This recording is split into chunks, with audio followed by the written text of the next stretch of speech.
ഗൗഡൗൺ എത്തി. ഉദ്ദേശിച്ച ടീം ഇവിടെ ഉണ്ട്. ഞങ്ങളുടെ വണ്ടി കണ്ടപ്പോഴേ ഇവിടെ ഉണ്ടായിരുന്ന പയ്യന്മാരിറങ്ങി ഓടി. ഇനി സാധനം കണ്ടോ? ഞാൻ അങ്ങോട്ട് വിളിക്കാം.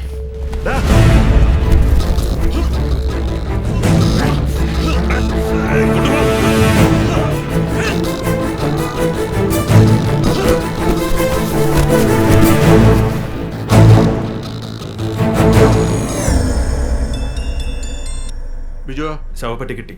പൊളിക്കേ, ഫോൺ കട്ടാക്കണ്ട.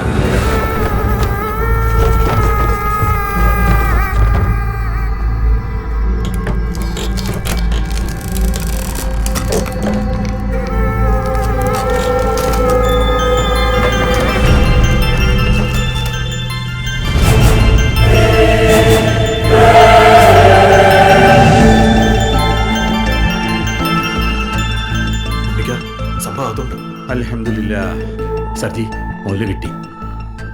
അതെടുത്ത് ഉടനെ കിളമ്പ സൊല്ലു. ബിജു, എണ്ണണം. 1 കിലോന്റെ 100 കട്ടുണ്ടാവും. അതെടുത്ത് വേഗം വിട്ടോ. പിന്നുള്ള പരിപാടികൾ വിളിച്ചു പറഞ്ഞോ. ശരി. ഓ, പണിക്കർ സാറെ വിളിച്ച് വിവരം പറയാം അല്ലേ? கூப்பிட்டு சொல்லு, கோழிக்கோட் இருந்தது கிடைக்கல, நம்ம ஆளுங்க அங்க ரீச் ஆகிறதுக்கு முன்னாடி அங்க இருந்து வேற யாரை தூக்கிட்டாங்க. അത് 50 கிலோ தங்க சும்மா கிடைச்சா நீ வேணாம் நான் சொல்லுவ. அப்படின்னு சொன்னதை மட்டும் செய்.